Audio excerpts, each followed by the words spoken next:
Oi pessoal, tudo bom? Bem-vindo a mais um Resulte Responde. Não esqueçam de deixar junto à sua pergunta a hashtag Resulte Responde para eu poder localizá-la. Aqui no final do vídeo tem 3 avisos muito importantes, então assistam todo o vídeo para ver os recados no final. A primeira pergunta aqui é do Daniel Alves Ferreira. Em algum momento da minha formação, eu soube de um possível plano de Dom Pedro I para conquistar Angola como um território do Império Brasileiro, assim facilitando os comércios de peças entre estas terras e criando um corredor atlântico com a reação negativa portuguesa e inglesa. Isso procede ou eu entendi errado? Bom, por peça ele está falando escravos, né? Então uma união entre Brasil e Angola permitiria maior facilidade de transação do tráfico negreiro. Bom, eu não sei se você entendeu errado ou se o seu professor entendeu errado ou quem entendeu errado. Na verdade, o que aconteceu? Desde a época do Brasil colônia, o contato entre o Rio de Janeiro e Angola era mais rápido e mais fácil e mais profícuo do que entre Angola e Lisboa. Então, tanto que a invasão holandesa que houve lá em Angola, quem vai atacar os holandeses lá em Angola, que tentaram se estabelecer em Angola na época da colônia, foi o pessoal sair do Rio de Janeiro. Então por aí você já vê esse contato desde a época do Brasil colônia mais estreito com Angola. Isso vai continuar por muito tempo, vai ter muitos brasileiros lá em Angola, inclusive no exército português em Angola.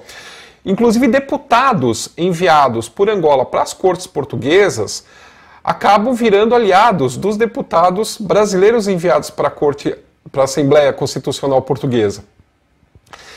Então, essa relação, ela sempre existiu. Portugal, efetivamente, barrou essa questão. Como? Em 1825, é feito o Tratado de Paz e Aliança entre Portugal e o Brasil. Numa das cláusulas, impedia que o Brasil tomasse para si qualquer possessão portuguesa. Então, já se prevendo algumas debandadas, como realmente Angola tentou, né, durante esse processo de dependência do Brasil, vir para a coroa do Dom Pedro I, isso foi completamente barrado por esse tratado assinado pelo Dom Pedro. Tá? Então, não havia esse plano do Dom Pedro de tomar Angola dos portugueses. E se houve, foi completamente barrado com esse tratado. Isola Sandioro, ela fez tanta pergunta, mas eu vou responder só a primeira, porque senão daria só um resultado que responde só para você. A filha da Domitila é realmente mais preferida do que a Dona Maria da Glória e todos os demais? Ela está falando a respeito da Duquesa de Goiás, que eu comento várias vezes que ela era a preferida do pai. Eu acredito que era por várias razões. Primeiro, ele rompe com tudo o que podia para reconhecer ela como filha dele aqui no Brasil, dá um título de duquesa para ela, insere ela completamente dentro da família imperial. Então é muito ostensivo tudo isso que ele faz com ela. E ele tinha um carinho, parece que muito especial com ela. Não que ele não gostasse dos outros filhos, ele gostava de todos. Eu acho que por conta dessa questão de ter tomado da mãe e tal, ele tenta proteger ela ao máximo dentro do testamento dele. Inclusive dando uma grande parte dos bens além do que era necessário dar para os filhos. Né? A terça parte que ele podia dispor como ele queria, ele dá uma boa parte para a menina. Então eu acredito que ele gostava muito dessa menina, sim. Matheus Melo, qual era o conteúdo das cartas de Dom Pedro II que Vladimir Putin deu ao ex-presidente Michel Temer? Então, essa questão das cartas, o Putin comprou num leilão aleatório, assim, acho que foi em Nova York, um lote de cartas e lá tinha algumas cartas do Dom Pedro II, inclusive para o czar da Rússia. A maior parte eram tudo cartas protocolares, tá? Então tinha carta para o Papa, tinha carta para o czar, tudo protocolar, tudo que a gente chama de carta de gabinete, né? Eram cartas diplomáticas. A única que fugia completamente assim fora da casinha era uma que ele escreve para um literato francês, já no exílio, pedindo um poema que ele tinha escrito, esse literato. E ele se abre falando a respeito das saudades que ele tinha da Teresa Cristina, nessa carta. Então essa carta é a mais importante para mim desse lote, tá? E essa carta está na biografia do Dom Pedro II, que eu escrevi. O Samuel Alves, qual foi o último rei de Portugal? O último rei de Portugal foi o Dom Manuel II, que era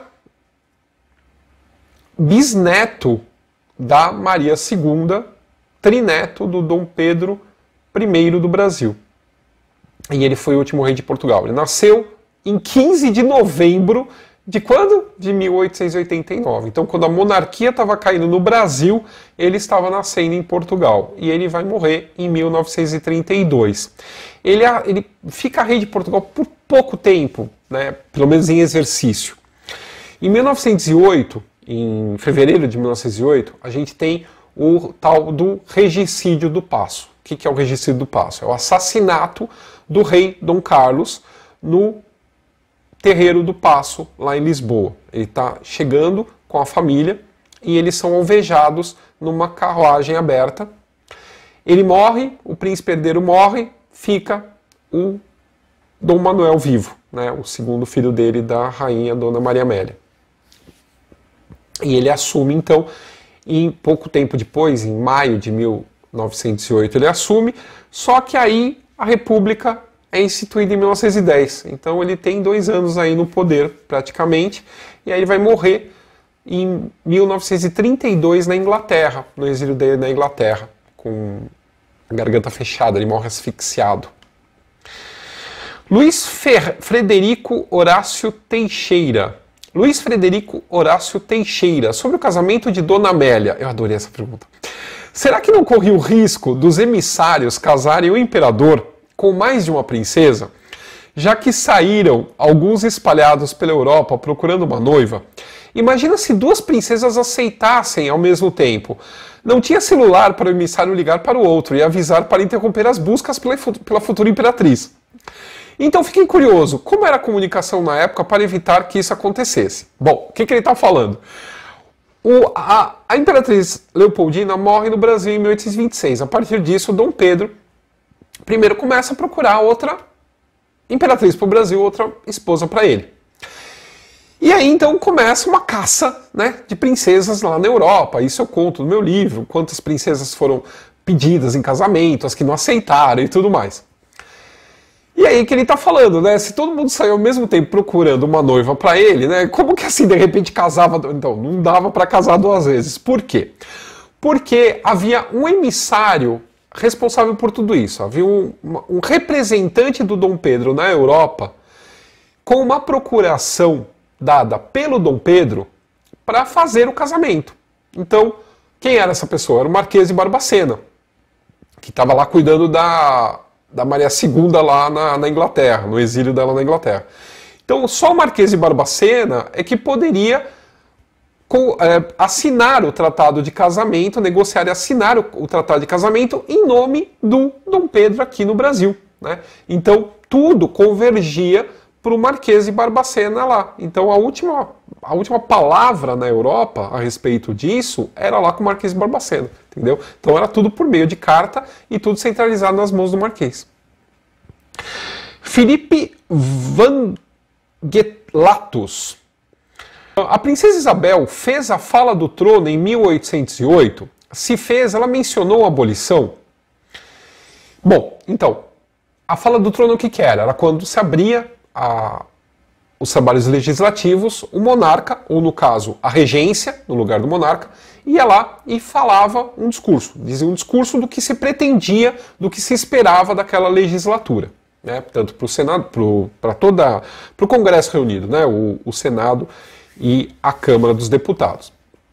E sim, né, a Isabel, Princesa Isabel, ela vai ter a fala do trono dela lá em 3 de maio de 1888. E aí eu fui procurar e achei aqui, ela realmente fala: a extinção do elemento servil pelo influxo do sentimento nacional e das liberalidades particulares em honra do Brasil adiantou-se pacificamente, de tal modo que é hoje aspiração aclamada por todas as classes, com admiráveis exemplos de abnegação da parte dos proprietários.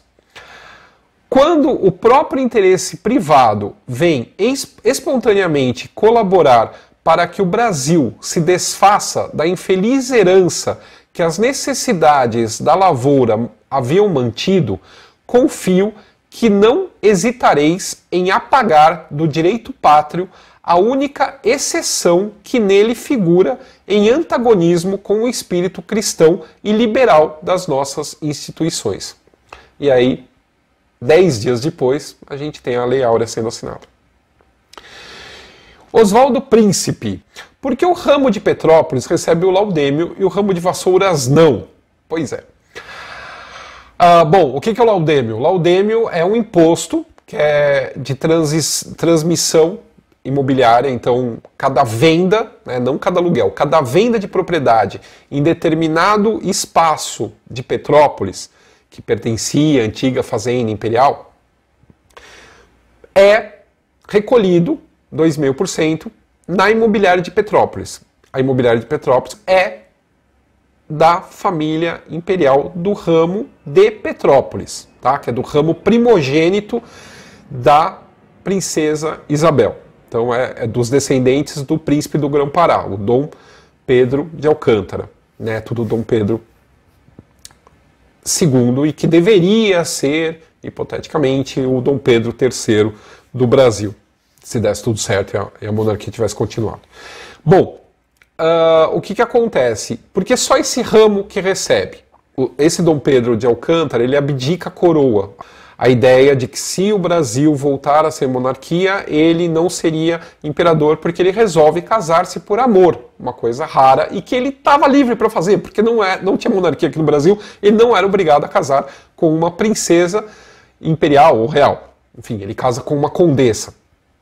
E aí, por isso, então, a princesa Isabel pede para que ele abdique em nome do irmão mais novo dele, o que é feito.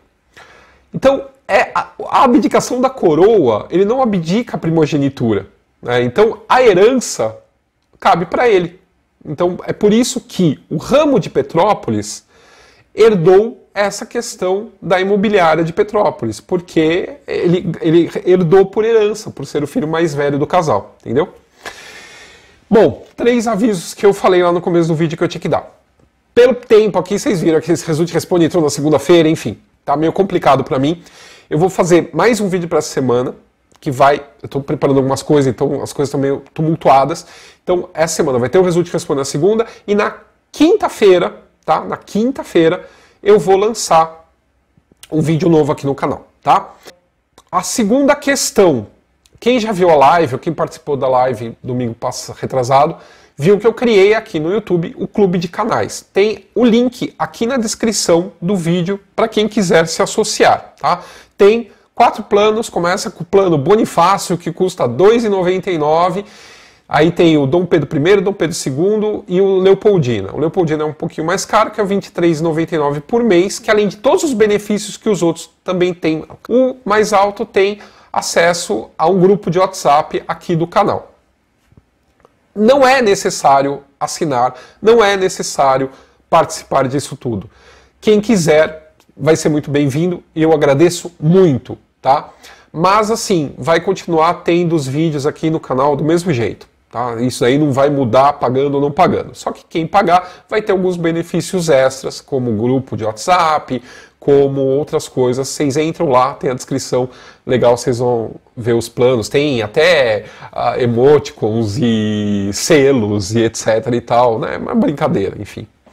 E a outra questão é, a gente está chegando próximo aos 90 mil inscritos, eu conto com vocês para o canal continuar crescendo. Então eu peço encarecidamente que vocês curtam, compartilhem, ativem o sininho para serem avisados quando tiver vídeo, tá legal?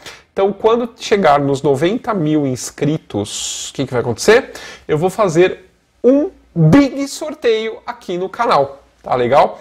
Eu conversei com a editora e com a Casa dos Mundos e nós vamos sortear um kit com todos os meus livros publicados pela editora Leia, com a camisa do Keep Calm e Use Máscara e também com as máscaras. Então tudo isso você talvez possa ganhar participando do concurso que vai ter aqui quando eu chegar em 90 mil inscritos. Tá legal? Um abraço, até o próximo vídeo.